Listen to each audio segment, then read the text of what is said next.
stuff will be important for you to sort of refer back to as the year goes on. Feel free to ask any questions throughout the meeting in the chat, or you can put your hand up. This session is being recorded, so as I said earlier, if you don't want to appear in the video recording, please turn your camera off. It will be on the Sports Toolkit after, so if you miss anything, you'll be able to view it afterwards. And at the end of the session, you will be required to complete a Moodle test, which sort of just assesses your understanding of the content that we cover today.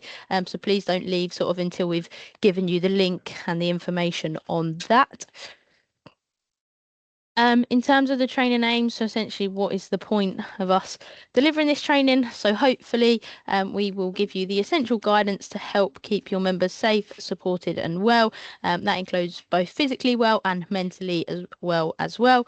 The main aim is that you'll learn about sort of the student support services that are available to students, so you know where to signpost your club members if you are needed. We'll probably go through this quite a bit throughout the training, but we don't expect you to be therapists. Obviously, you've got no sort of official training in supporting and counselling or anything like that. So we don't expect you to be therapists. We sort of just expect you to be able to know where to signpost club members should they have an issue and need supporting.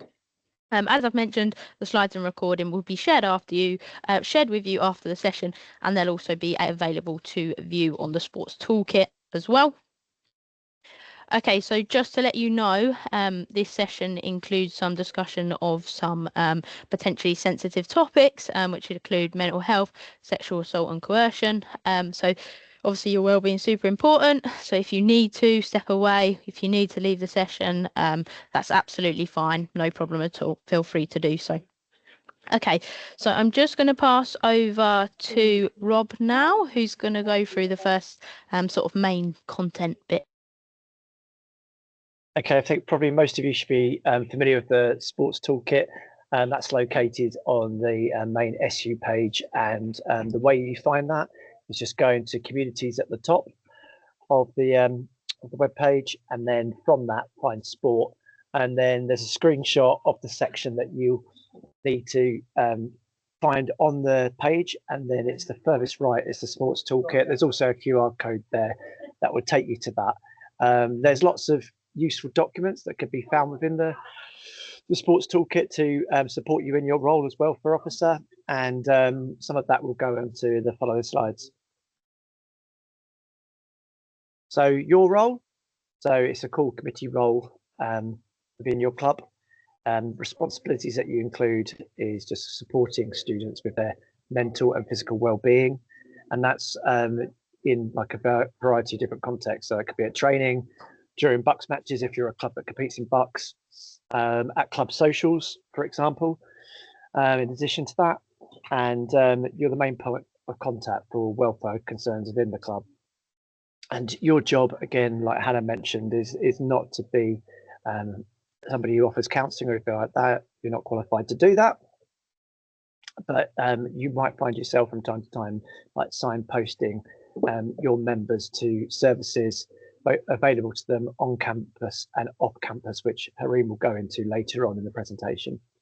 There's also a requirement of you in your role is to complete accident reports promptly and accurately. So if you happen to be at a training session and one of your members experiences an accident, there's an online type form for that, and it could be located via that link, and it's just important that you complete that, and then we'll get a copy of that type form in case we need to follow up ourselves with anything. If you don't happen to be at a training session but an accident still occurs, it's good for someone to do that in your place. So be that, I don't know, a club captain, president or coach. As long as it's completed and documented, that's fine. You'll also assist with the creation of risk assessments for all club activities. And I know that a fair few of you have already done that, and some of you have still got to do that. And I'll come on to that a bit later on too. So knowing your members. So you've all heard probably of GDPR. So we're not allowed to collect personal information from members once they've purchased a membership. So this includes things which would be useful to know, but we're not allowed to get this information from them directly. So that would include like allergies, medications, emergency contacts. It could be that somebody volunteers that information, which is fine, but I don't think we can necessarily proactively kind of look to obtain that from them. But we would, that's like I said, like below, like you got a lot of the slides, we still encourage you to ask your members to voluntarily show those details.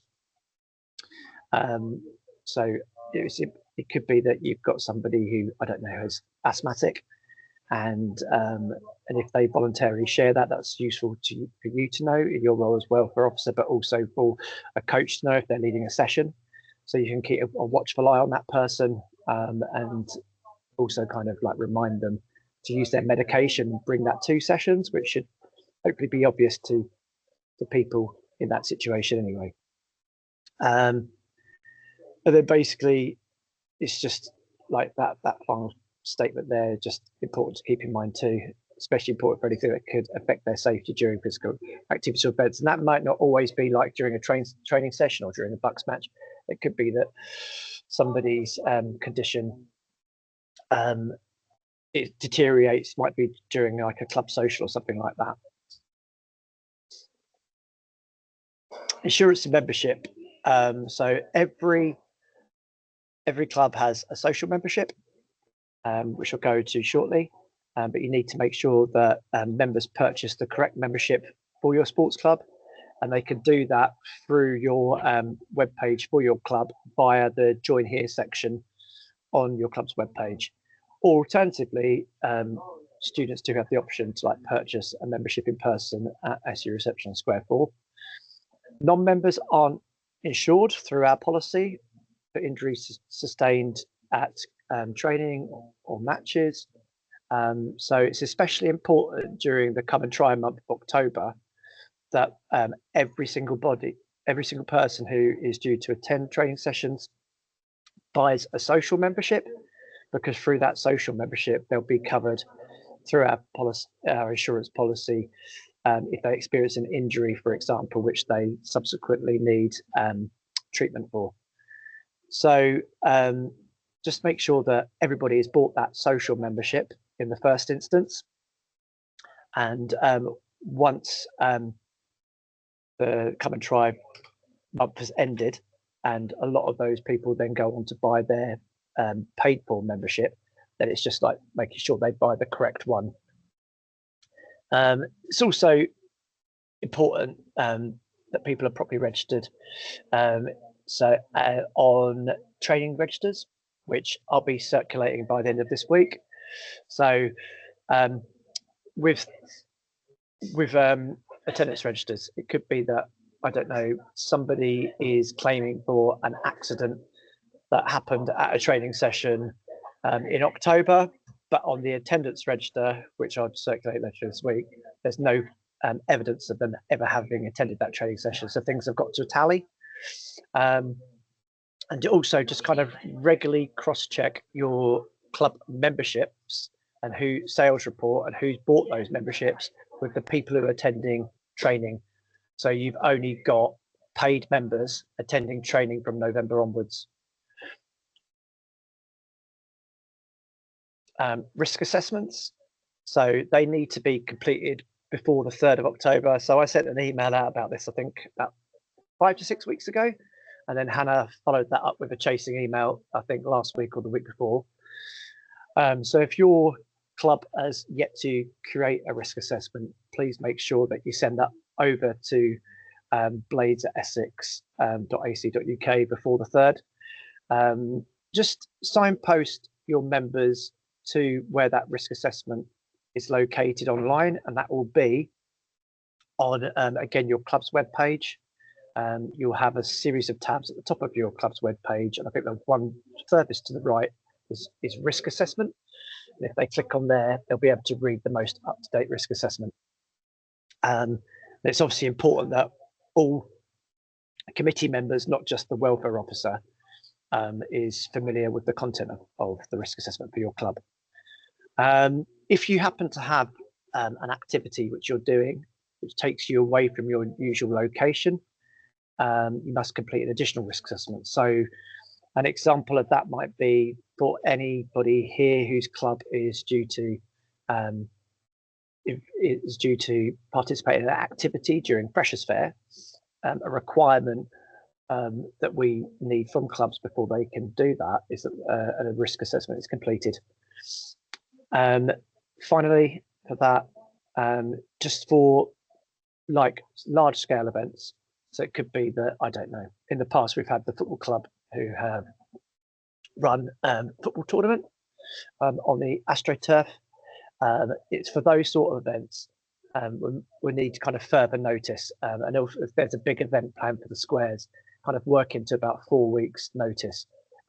So in such cases we'd have to like notify estates, get approval from them before we can proceed with any such activity.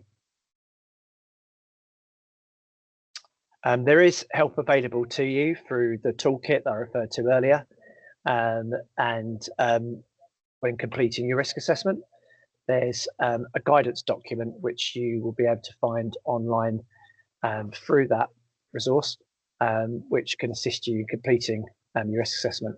If you haven't completed your risk assessment as yet, feel free to kind of reach out to me. I'll happily meet with you over Teams or in person to formulate one together if that would be of use.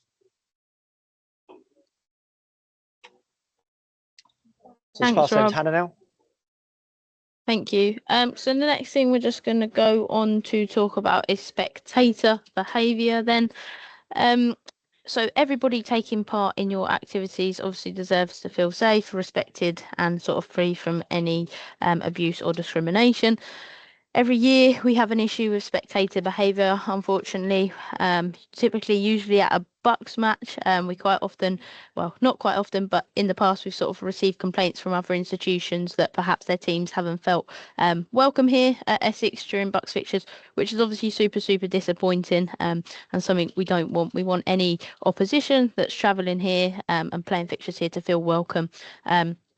So some ways in which we feel as though we can sort of manage spectator behaviour and some things we recommend that you do. It would be good if you can to have sort of at least one committee member present amongst the spectators to sort of monitor and address any behaviour if they're needed to. Hopefully they're not, but just in case. So any inappropriate or unacceptable behaviour must be reported to us or university staff immediately. Bullying, any discrimination, anything like that will obviously not be tolerated, and disciplinary action will be taken. We always say about Derby Day and obviously fixtures, instead of sort of, I don't know, saying negative comments towards the opposition, couldn't we just sort of ask our spectators that they focus on sort of cheering positively for our Essex Blades teams instead? We want a really positive environment, and obviously we don't want teams coming here, whether it be UEA at Derby Day, whether it be opposition on a Wednesday for a Bucks fixture. We don't want teams coming here, you know, feeling like they've been disrespected.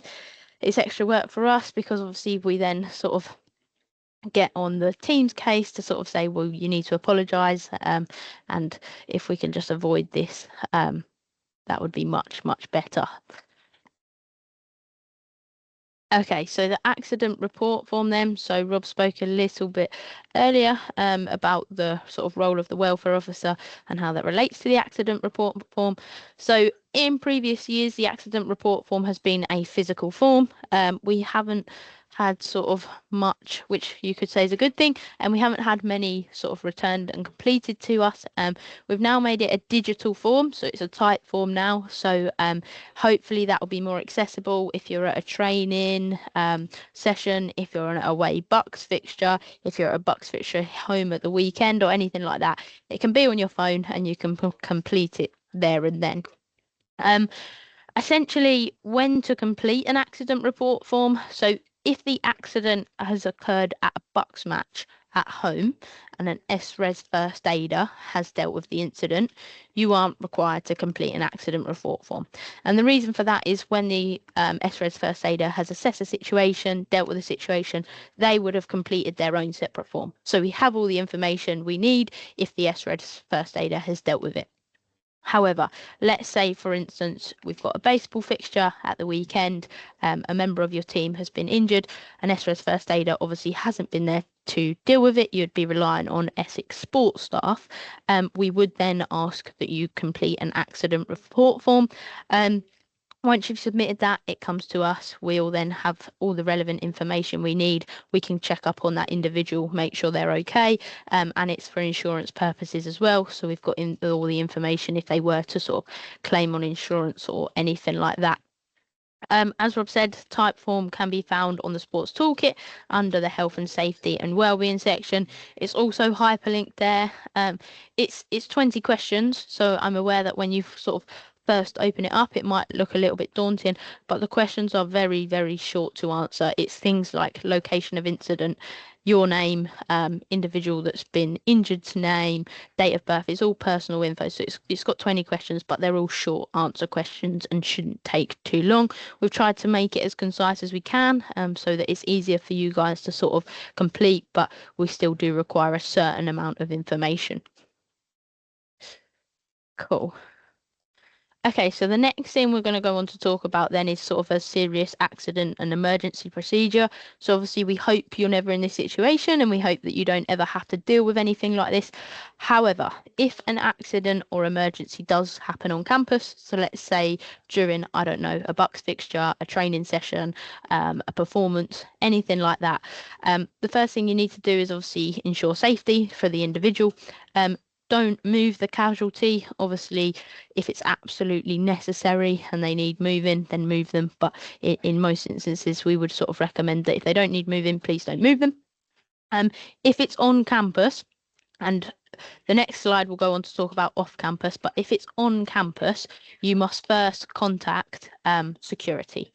Okay, so don't directly call 999 in the first instance if a major thing has happened. Please call security instead. And the reason for that is security will be able to advise an ambulance on where to go, where to come, etc., etc. Okay, so if there's been a big emergency on campus, first thing to do is call security, not an ambulance. Obviously, if it's not as serious as needing to contact an ambulance, you would contact a first aider. We're going to talk about first aid training in a little bit, but hopefully you should have some on your individuals on your committee that will be first aid trained. If you're at Essex Sport Facility, obviously sports centre staff are all first aid trained, so you can contact one of those. St John's Ambulance, if on site, obviously that's probably just a case for Derby Day, as it says there, campus security as well. So contact those initially. Then, if any hospital treatment is needed, we sort of suggest that a committee member would accompany the individual go into hospital just to ensure they're okay, or a friend, or just making sure that they're going to hospital with somebody. And if possible, and you've got the information to do so, we sort of ask that you can inform their emergency contact or get them to inform their emergency contact if they're able to. So then if the injured person is a visitor, you would follow the same steps. You would inform the team captain and then notify us too. Okay, so this is the procedure if the accident or emergency happens off campus. Again, obviously hope you're never in this situation and have to deal with anything like this. But the main difference is that if it was really serious, the first thing you would do is call 999. We also then do ask that you inform the university as well. But in the first instance, if you're off campus, obviously you can phone 999.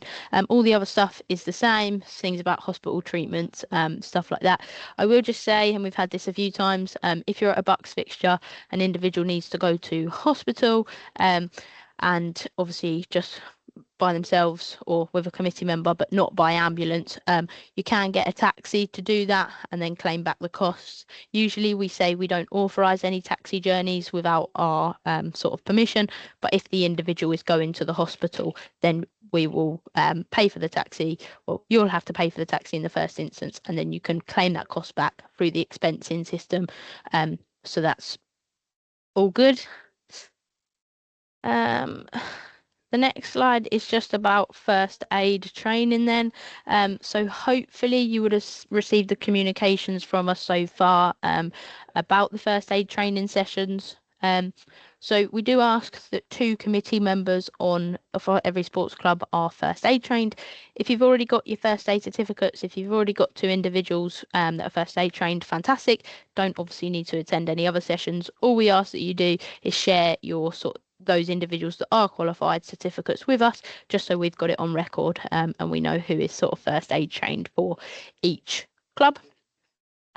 If you haven't got those 2 required committee members trained, we are delivering 3 different first aid training sessions. The dates for them are on there. You don't have to pay to attend. They're all free.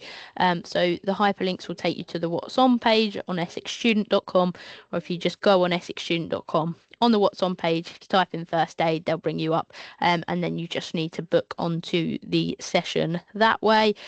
We tried to change the times this year to hopefully make it sort of a bit more accessible for students. But yeah, please get signed up to those if none of your committee members are currently first aid trained. And then if you ever need some sort of general first aid advice, that can be found there under the sort of St John's Ambulance website there. Cool. Okay, so the next thing is just about the zero tolerance policy then. So the university has a zero tolerance policy, which includes sexual harassment, which essentially means that the Students' Union will take action. Please familiarise yourself with that document that's hyperlinked there. And then there's just some things that we sort of expect students and staff to we obviously expect you to treat each other with respect, regardless of any of the things listed below. Hopefully that's sort of common sense and something you would do anyway, but that's all there just to sort of ensure you are doing that. The next section is just about the law and safeguarding then, so various things sort of surrounding the law. So there's a Sexual Offences Act 2003 that sort of covers coercive and controlling behaviour, things like threats, intimidation or humiliation to harm and instill fear. It's obviously illegal and and unsafe in any club activity. So Rob will go on to talk about socials a little bit later on, but essentially we've got certain themes that are banned for club socials to avoid tripping up on any sort of laws like this. The next bit is just about revenge porn. Obviously, it's illegal to share any explicit images and videos without any consent, usually done to embarrass people, humiliate individuals. It's illegal. Individuals will face harm, and the damage it can have on victims is obviously quite significant.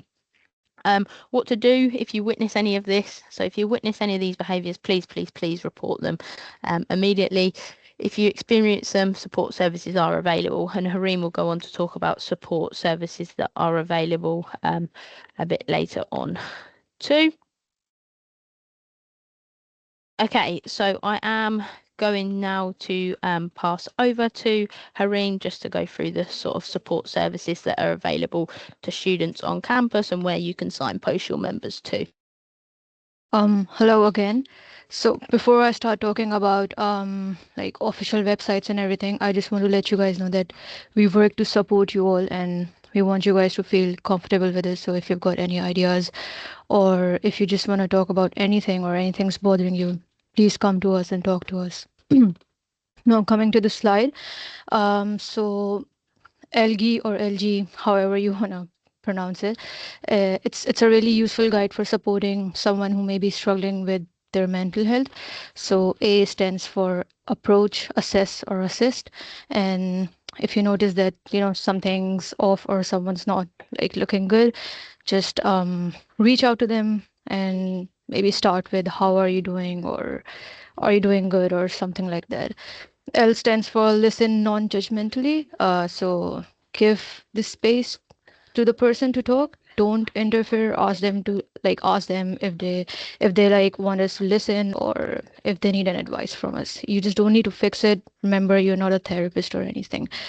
G stands for give reassurance and information. So often people just need to know that they are not alone and you just their feelings are valid and I mean, yeah, the support is available. E stands for encourage appropriate professional help. So again, just remember that you're not a counselor or you're a therapist. Your role is just to, like, encourage them towards services that can really help. And last, the second E stands for encourage self-help and other supports. So just, like, you can maybe just ask them to, like, do breathing exercises, or, like, staying connected with friends or family. So yeah. Next. Okay. So I'm going to talk about some support services here which can help you or your friends or your members. So SU Advice, SU Advice is also one of my departments. So it's a free service. It's confidential, and you just need to book an appointment with us, and you can talk about anything. Sometimes academic stress can be too much, or sometimes you need to apply for EC, or you need help with something else. Need to talk to someone. You just SU Advice is the best place to go to. So please book an appointment with us and yeah, talk to us. Second is SWIS. So SWIS is the university's own well-being and disability support service. So they are also like confidential and free, and they can help with personal and emotional difficulties, as well as, like, referrals to counseling. They also give advice about disabilities, learning difficulties, or mental health conditions. So you can also go to SWIS. Next is, yeah, next is Shout. So Shout is a great option if you need help right away, and especially if you don't like talking on calls, or you're just outside of university hours. It's a free 24/7 text service where you can message trained volunteers about anything, and they can help you. Next is Samaritans. Yeah, they are also available 24/7 if you need to talk. What's really valuable is that they don't judge and they don't try to give advice. They are just there to listen to you. And if you're going through a tough time, so just call them on 116 123, or you also have their email ID. So yeah. And so last is CARA, Center for Action on Rape and Abuse. So it is a specialist service for people who have experienced sexual violence or abuse. They work with adults, young people, and children, and they focus on providing independent and confidential support. So, yeah, thank you. Thank you very much, Hareem. We will now just pass back over to Rob, who's going to go through the rest of the content with you. So here's just some ways of encouraging mental, physical well-being. So mindfulness has been an approach to be used for quite a while now, and there's some free apps that link to that, and those are just referred to in the brackets there. And there's also NHS resources for guided meditation, and just by using approach such that just helps reduce stress and anxiety. I think it's really important to take advantage of the cardiac screening, which is available to people between the ages of 14 and 35. And the link for that is through the website referred to on the slide, testmyheart.org.uk, because there have been in recent times some high profile sports people who have suffered cardiac arrest, arrest on the field of play. And it could be that just by undertaking a free check such as this, it could flag something before it becomes serious. There's just 5 ways to promote well-being there at the bottom. Hareem's already referred to some of these. So just connecting, building positive relationships between people. And that's important to have that within your club, and for people to kind of be approachable and kind to one another, and to get active. So being active is there's a direct correlation between being active and having positive mental health and well-being. To take notice of people's feelings and what might trigger certain emotions from them. To learn, to try new skills and set goals, and to help other helping others boost their own happiness, to like kind of give compliments and praise and so on and so forth. So yeah. Complaints procedure. So if there are any things that you would like to follow up with us, then there's you can contact us on blades@essex.ac.uk.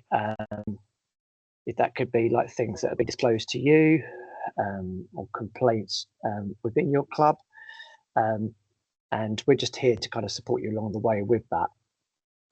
So we can deal with individuals who that applies to. Please basically make sure that your members know that they can contact as well, so they can reach out to us directly, or Harim or Atta, who is VP Activities, if they would like to make a complaint or report an issue. The emails for Atta and Harim are at the bottom of this slide. So Atta is contactable through VP Activities at essex.ac.uk and Harim through VP Welfare at essex.ac.uk. But also the university has an anonymous reporting system, which you and your members should be aware of and use if you need to. And just the web link for that is just referenced on the slide as well. Just important though to obviously say something, don't let things slide. And because if things are allowed to carry along a certain path, then things can escalate, and then it can be far kind of more difficult at that stage to kind of resolve things. So yeah, look out for your members. Ensure everyone feels welcome. That's especially important during this October come and try month, and just make sure they feel part of your club, and make a kind of real effort at the start of the year to integrate new members into training and activities and events. And that those might not just be strictly freshers. It could be second or third years, master's students, PhD students who, for whatever reason, haven't been part of your club up to this point as a member, but have chosen to kind of join slightly later on in their uni life. Identify changes in behaviour of your members. I think kind of mentioned that earlier. If you notice that you've got members who are acting out of character, becoming withdrawn, just check in with them and make sure that they're okay. If again, we're not expecting you to be therapists or counsellors. If you can't, if you know of a service that would benefit them, just signpost them. If you need our help, please just reach out to us too. There's some free confidential support services which you're being made aware of, and which we'll also just recap on later on, which your members are free to use. It's also, I think it's also important to kind of share your knowledge of the uni and the local area, particularly helpful to the new students. This university is quite hard in terms of its layout to get to grips with, especially when you're coming here as a fresher. So any guidance support you can offer students, members of your club in those first few weeks, will kind of really pay dividends and like be a boost to their own mental health, put them in a better place. Also things like the laundrette, and nice places to kind of eat and drink. So let's carry on the same theme, looking out for your members. So international students, we're a very multinational university in terms of our student member base. So people come from different cultures, with different languages, might experience homesickness in those first few weeks, months. So what your club can do is during that period of time is just to offer a sense of community and belonging to people, so they feel supported, and then there's more likelihood that they're going to stay on at the university. Because it's very sad when you see people who are so homesick and so sad that they actually remove themselves from the university. Under 18s, we do have members in clubs in the past that are under 18, and I'm sure that will continue to be the case moving forwards. Be mindful that they are still legally minors. Certain activities may not be suitable or legally permitted for them. And that comes down to like access to changing rooms and facilities and things like this. Always follow the university safeguarding policies when interacting with under 18s. It's just for your information, every department, including the Students' Union, has dedicated safeguarding officers, otherwise known as DSEOs, and they're there to support students and ensure their well-being. 2 members of SU staff are referenced on the slide here. Sian Lovesey, she heads up SU Advice, and she's a DSEO. And Chris Moore, who's a volunteering manager at the Students' Union, who's based in our department. He's also a DSO, and those links provide you with access to their emails. Mentor scheme. I know that clubs in the past have used this, and I think there's real value in doing this. The mentor scheme just promotes shared responsibilities for members' health and well-being.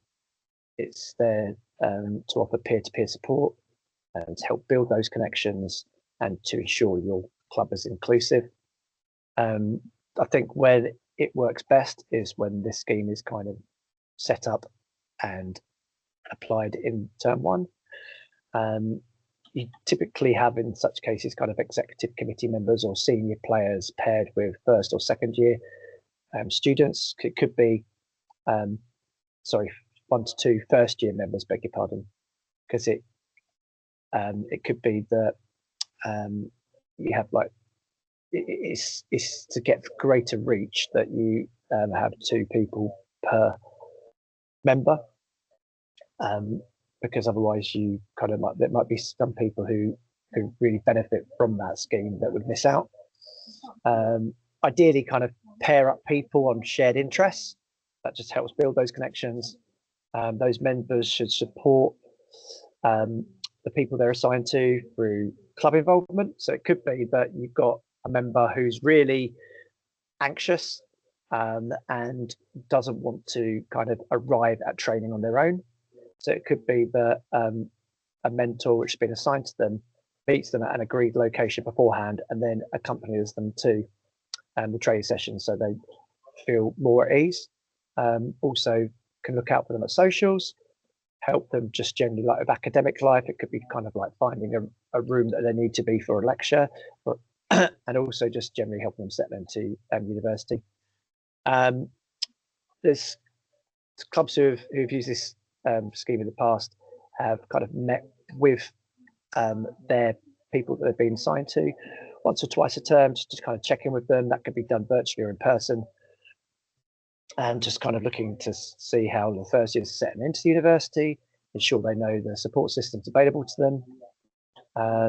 If you need to ever escalate issues beyond your remit, then feel free to kind of reach out to us, as I mentioned before in the past. With this slide, it does kind of, it's geared around first year students, but I would probably open this up to students from any year group who are new to your club, because they could also benefit from this as well.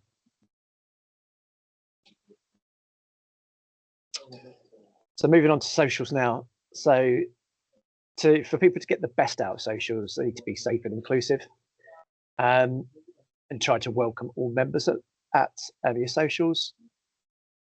Everyone must feel free to say no without consequence. So we'll come on to like peer pressure and the effect that can have on individuals a bit later on. To also respect diversity. Not all members share the same humour. Also because of it might be because of individuals' religion that they don't engage in certain things, such as drinking alcohol. So obviously be mindful of that as well. So what's not allowed? So any form of initiation, hazing, any type of activity that applies pressure on individuals not allowed. So that could involve forcing members to drink alcohol, eating unpleasant food, nudity, humiliation, violence, just make sure you just avoid anything that's controversial, such as white t-shirt parties and the other themes kind of listed there. So anything that's likely to cause offence, don't do. Why does this matter? Well, many students are young and impressionable, and you just need to make sure kind of like you lead by example, because first year students are going to look up to members of the committee and look for guidance, and they need to feel at ease with you. So you should kind of be leading by example, act as role models, make socials fun, safe and inclusive. In terms of the student unions policy, just make sure none of your activities violate any SU policy, because if they do, that could possibly result in disciplinary action. So looking to create a safe and social environment, and your role within that. And don't feel pressured by tradition. So if things have happened in the past and it's not gone down well within your club, don't just think that you should carry on with that.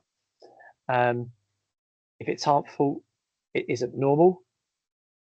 I talked about leading by examples and those things listed after that. If you're planning a social and unsure of the appropriateness of it, because sometimes we can think that something's appropriate ourselves, and sometimes we make decisions in isolation, and then we make the wrong decisions. So feel free to kind of liaise with members of your committee to see if they think the suggestion that you've got for a social is appropriate or not.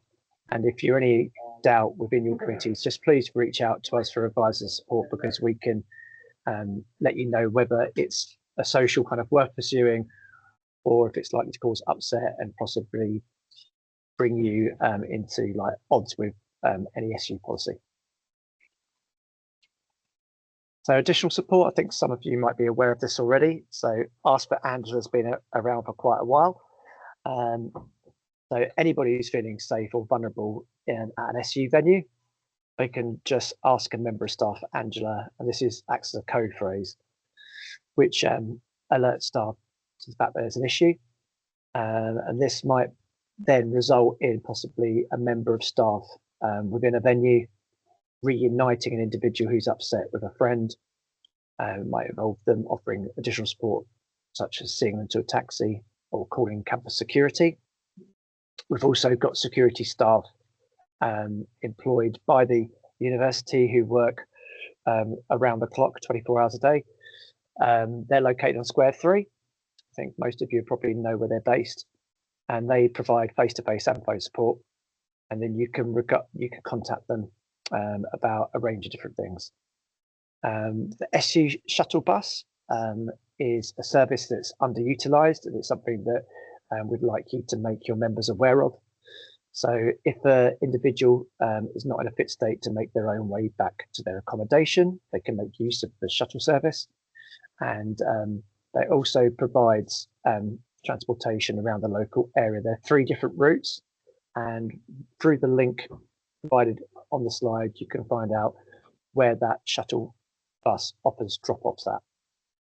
I only found this today, but there's also welfare assistants who are employed by Sub-Zero, and if someone needs support on a night out at Sub, they're the welfare assistants on hand to kind of offer support to any individual who might benefit from that.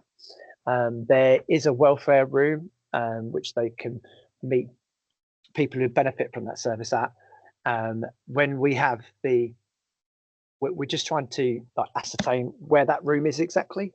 We have an inkling where it could be, but when we have confirmation where it is, we'll circulate that information to welfare officers who then can kind of disseminate that to other members of the committee and their members. Got a hand up, Rob. Oh, sorry, beg your pardon. No, it's okay. No, it's okay. Oh, perfect. So, Dominica, you're a welfare assistant. So if anyone has any questions, just feel free to reach out to Dominica. Yes. Hi. Okay, I can also tell you what the room is. Yeah, brilliant. Please do. So when you go towards Sub-Zero down the stairs from Square 3 next to the bar, when you go once down the stairs, you have to turn left, and that's where the welfare room is, instead of going down twice to Sub-Zero. It is really easy to find. You can also see the room if you look up from the Sub-Zero smoking area. As well, any of the security in Sub-Zero also know where the welfare room is and is able to direct anyone as needed.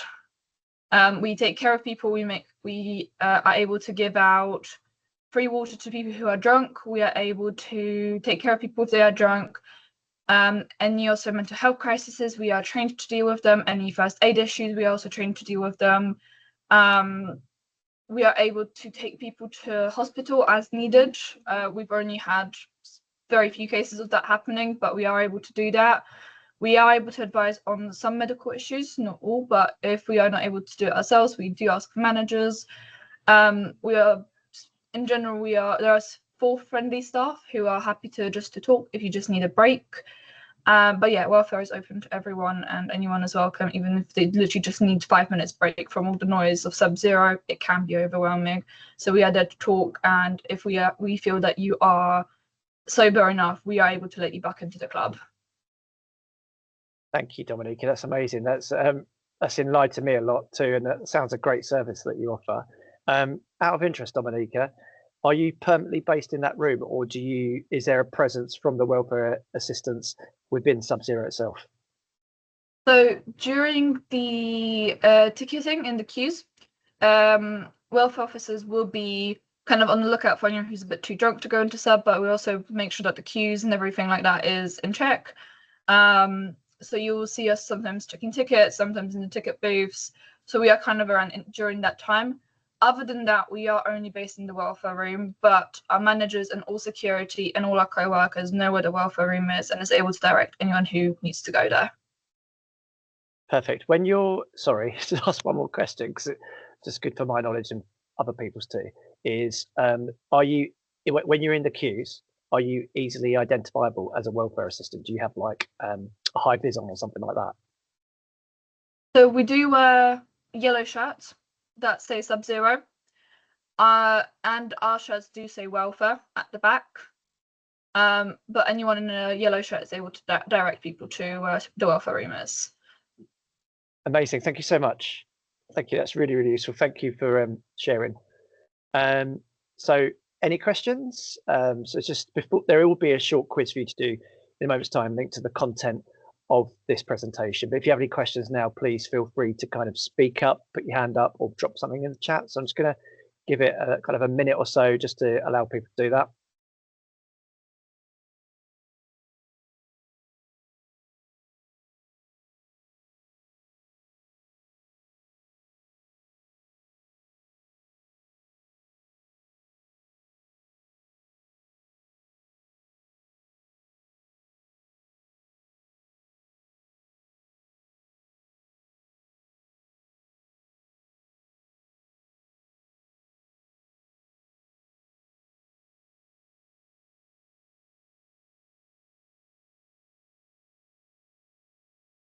I don't know if that's quite a minute, but I think that maybe no one has any questions, but I'm still looking out the chat or for any raised hands. So if something's come to mind, just please share.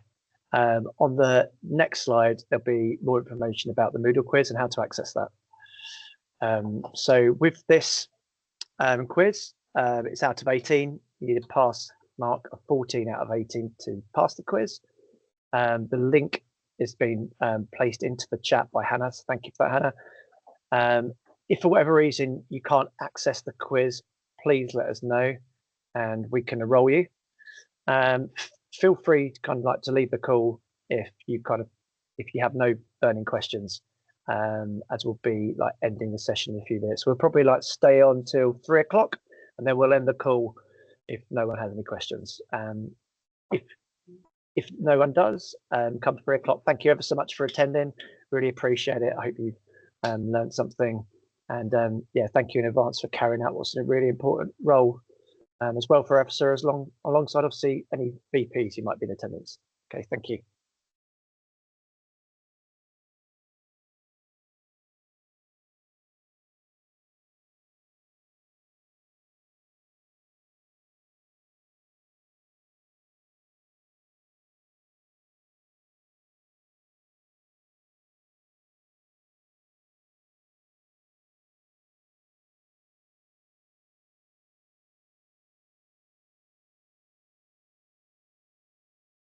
if anyone has any difficulties accessing the quiz, just let us know.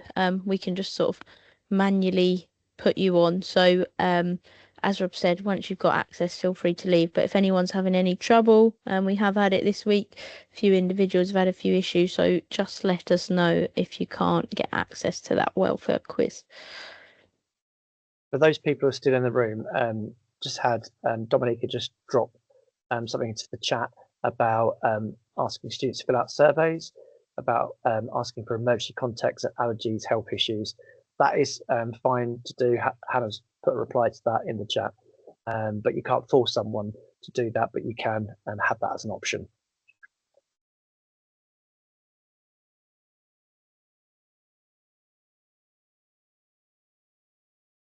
So Alicia, yeah, thank you for your question. I think it's important, especially kind of in those first few weeks, that you go above and beyond to make people feel welcome, and do look to approach people, be a friendly face, do talk to people, do greet them, do ask them how they are, how they're finding the sessions. I see that you might be concerned about that there being too many people and they don't get sufficient support. What if there's social practice that I'm not in attendance, something disastrous happens? Well, you would hope, we're not expecting you to be necessarily at every single training session, every single practice, or if you're in bucks, every single match, because there will be times obviously where people fall ill and can't attend training, who might have the role of welfare officer. But in that case, if something serious does happen, then another member of the committee should be in attendance. You should always have like someone who's got a core role in the committee being in attendance, and then they should then document things if things need documenting, signposting people to services in your absence. So yeah, it doesn't all just rest on you if you can't make a session, but I think it's courteous that if you can't, just kind of let members of your committee know that you won't be attending, so somebody can kind of take on your role if you're not able to at a particular session.